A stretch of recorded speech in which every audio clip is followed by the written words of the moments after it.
Navigating family drama and personal struggles is a big part of my life. I'm Mackenzie Foster, a 32-year-old marketing executive, and I've worked tirelessly to get where I am. My husband, Jake, has been my biggest supporter since day one of our 5-year marriage, especially when it comes to handling his family. There's Barbara, my well-meaning mother-in-law, and Jake's cousins, Tyler and Allison, who are pretty great. But then there's Vanessa, Jake's sister, and let's just say, a real challenge. As I adjusted my new dress in front of the mirror, my mind wandered back a few months. I had been lying in a hospital bed, terrified as the doctor informed me I'd need emergency surgery for endometriosis, a condition I'd silently battled for years, impacting my fertility and causing relentless pain. The surgery was necessary but left scars, both physical and emotional. I chose to keep it private, partly because it was deeply personal and partly to avoid the inevitable questions and pity, especially from Vanessa, who'd likely turn my struggle into fodder. She had often made snide comments about when Jake and I would have kids, oblivious to our private pain. "Mac, you about ready?" Jake's voice pulled me back to the present. "On my way," I called, taking a deep breath before heading downstairs. Jake smiled as I appeared. "You look beautiful, honey. How are you feeling about today?" I shrugged. "As ready as I'll ever be to face Vanessa." He pulled me into a hug. "Remember, I've got your back, okay? No one needs to know about the surgery if you're not ready."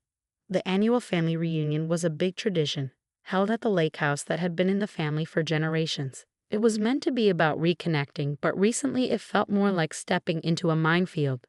On the drive over, Jake and I reminisced about past reunions. "Remember when Vanessa accidentally spilled red wine all over my white dress last year?" I asked. Jake sighed. "Yeah, and don't forget how she announced your job situation before you had a chance to explain the company downsizing." "She really knows how to make me feel small," I muttered, my hand drifting to my abdomen, where my scars were hidden. Jake reached over and squeezed my hand. "Not this year," he promised. As we arrived, Barbara greeted us warmly. "Mackenzie, sweetie, you look wonderful. Come on in." We stepped inside, and I immediately locked eyes with Vanessa, who wore a smirk that made me uneasy. "Well, look who's here," she said as she sauntered over. "Mackenzie, dear, how have you been? Any news to share?" Her eyes flicked to my midsection, and my stomach tightened. Jake stepped in, his arm protective around my waist. "We're doing great, Vanessa. How about you?" She raised an eyebrow. "Oh, just peachy. Always curious to see what's new with you two. No little ones on the way yet." Just then, her husband, Derek, joined her, looking as uncomfortable as ever. "Hey guys, good to see you. Vanessa, honey, why don't we go help your mom in the kitchen?" As they walked away, I exhaled slowly. "Thanks for that," I whispered to Jake. He kissed my forehead. "Always. Now come on, let's go say hi to Tyler and Allison before Vanessa finds something else to comment on." Little did I know, this was just the beginning of what would turn into the most eventful family reunion yet. The sun was high in the sky as I stepped onto the back porch of the lake house, taking in the scene. Family members were scattered across the lawn, some playing horse shows, others chatting by the grill. I pushed down the anxiety bubbling in my chest. "Hey, Mackenzie, come join us," Tyler called, waving from the volleyball net he was setting up. I smiled, grateful for the distraction. "Sure, just don't expect any Olympic-level moves from me," I laughed, joining the game. But I could feel Vanessa's eyes on me from where she sat with a group of aunts. I did my best to ignore her, focusing instead on the game and the laughter of my teammates. After a while, Barbara called out, "All right, everyone, time for the family photo." We all gathered near the lake, jostling for position.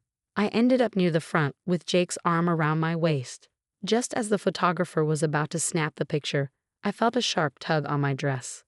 "Oh, Mackenzie, your dress is all wrinkled. Let me fix that for you," Vanessa said, her voice dripping with fake sweetness. Before I could react, she yanked hard on the fabric. There was a loud rip, and suddenly I felt a rush of cool air on my skin.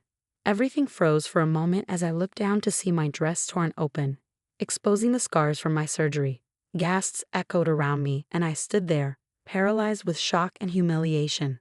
"Oh my God," someone whispered. Jake quickly moved to cover me with his jacket. "What the hell, Vanessa?" he growled. Vanessa's laughter sliced through the silence. Oops, guess I don't know my own strength. Sorry about that, Mackenzie. I couldn't bear to look at anyone.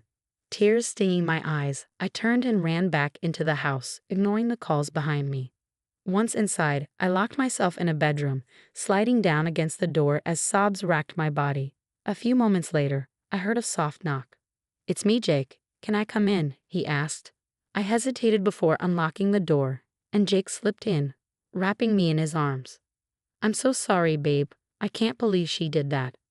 Everyone saw Jake. "They all know now," I whispered, my face buried in his chest. "It's okay," he said softly. "You have nothing to be ashamed of." We sat there, him stroking my hair, until I heard voices in the hallway. "Vanessa, how could you do such a thing?" Barbara's voice was thick with disappointment. "Oh, come on, Mom. It was just a joke." How was I supposed to know she was hiding some big secret under there? Maybe she wasn't so uptight all the time. I felt Jake tense beside me. "I should go out there." I grabbed his arm. "No, don't. It'll only make things worse." He sighed, pulling me closer. "You're right, but we can't let her get away with this." A newfound determination rose within me. I'm done letting her walk all over me. This ends now. This was about more than standing up to Vanessa. It was about reclaiming my dignity. No more hiding. No more shame. It was time to face this, scars and all. In the days following the reunion, I barely left the house. Jake did his best to comfort me, but the humiliation replayed over and over in my mind. Finally, I called my best friend Zoe. "I can't take it anymore," I said, my voice cracking. "Oh, honey, I'm coming over right now," Zoe said, and within an hour, she was at my door. As we sat on my couch, I poured out years of pent-up frustration about Vanessa's bullying and manipulation. "She's always putting me down, making me feel small," I explained. But this was a new low. Zoe listened, her brow furrowed. "Mackenzie, you can't let her keep doing this. It's time to stand up for yourself." "But how?" She always twists things around. "We gather evidence," Zoe said, a determined glint in her eye. "Build a case against her and show everyone who she really is." As we brainstormed, my phone buzzed. It was a text from Derek, Vanessa's husband. "Can we talk? It's important." Curious though wary, I agreed to meet him at a local cafe. When I arrived, Derek looked nervous, glancing over his shoulder. "Mackenzie, I'm so sorry about what happened at the reunion," he began. "But there's more you need to know about Vanessa." Over the next hour, Derek revealed a troubling history of Vanessa's behavior, not just toward me, but toward him and their children too. He mentioned financial issues and hinted that Vanessa had been acting strangely about money. "I think she might be doing something at work," he whispered, "but I can't prove it." Armed with this new information, I threw myself into investigation mode. I reached out to old colleagues of Vanessa's, piecing together a pattern of workplace issues. I combed through social media, finding signs of emotional manipulation toward her kids. But the most shocking discovery came when I started talking to other family members. Tyler pulled me aside at a coffee shop, looking troubled. "Mackenzie, I don't know if I should tell you this, but..." He hesitated. "Vanessa's been spreading nasty rumors about you and Jake, about why you don't have kids yet." My heart sank. "What kind of rumors?" I asked, bracing myself. Tyler's revelation turned out to be just the tip of the iceberg. As I dug deeper, I uncovered a web of lies Vanessa had spun, turning family members against each other with vicious gossip and half-truths. Soon, Allison joined our cause, sharing her own experiences of Vanessa's cruelty. "She's always been jealous of you, Mackenzie," Allison explained. "I think she sees you as a threat." With each piece of evidence, my confidence grew. This wasn't just about me anymore. It was about protecting our family from Vanessa's toxic influence. One evening, as Jake and I reviewed everything we'd uncovered, he looked at me with a mix of pride and concern. "Are you sure you want to do this, Mac? Once we confront her, there's no going back." I took a deep breath, thinking about all the pain Vanessa had caused, not just to me but to so many others. "I'm sure," I said firmly. "It's time to end this once and for all." As we finalized our plan, I felt a strange blend of anticipation and dread. The next family gathering would be the showdown we'd been building toward. Vanessa had no idea what was coming, but I was finally ready, armed with the truth and surrounded by those who mattered most. Walking into Barbara's house for the gathering, I felt a surge of confidence.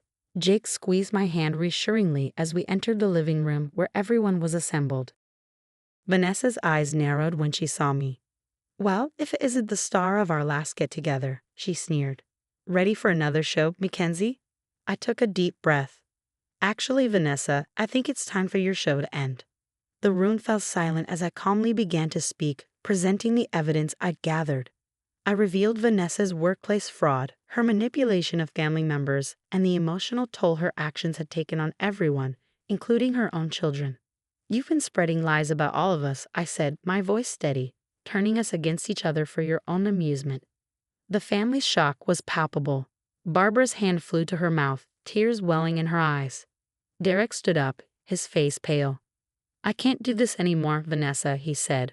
"I'm leaving you, and I'm going to seek full custody of our children." Vanessa's carefully crafted image crumbled before our eyes. She sputtered, trying to defend herself, but the evidence was overwhelming. Barbara approached me, her voice trembling. "Mackenzie, I'm so sorry. I should have seen this sooner. Thank you for being brave enough to speak up." In the days that followed, the consequences of Vanessa's actions snowballed. Her company launched an investigation based on the evidence I provided, which led to her termination and potential legal repercussions. The family rallied around me, expressing their gratitude and admiration for standing up to Vanessa. Tyler and Allison shared their own stories, finally free from her influence. Months later, I stood in my office, looking out at the city skyline. My career was thriving, and I felt more confident than ever. Jake and I were even starting to talk about adoption, no longer held back by the fear of Vanessa's judgment. I thought about Vanessa now, jobless, divorced, and estranged from the family. While I didn't rejoice in her misfortune, I felt relief knowing she could no longer hurt us. Reflecting on my journey, I realized how much stronger I'd become. The scars that once made me feel ashamed now reminded me of my resilience. I had overcome not just my health challenges, but also the toxic influence that had plagued my life for so long. With a smile, I turned back to my desk, ready to face whatever challenges lay ahead. I was no longer hiding or shrinking myself. I was standing tall, scars and all, finally free to be my true self. Have you ever confronted a toxic family member? How did it change your relationships? Share your experiences in the comments. And if you enjoyed this story of standing up to manipulation, please like and subscribe for more empowering content.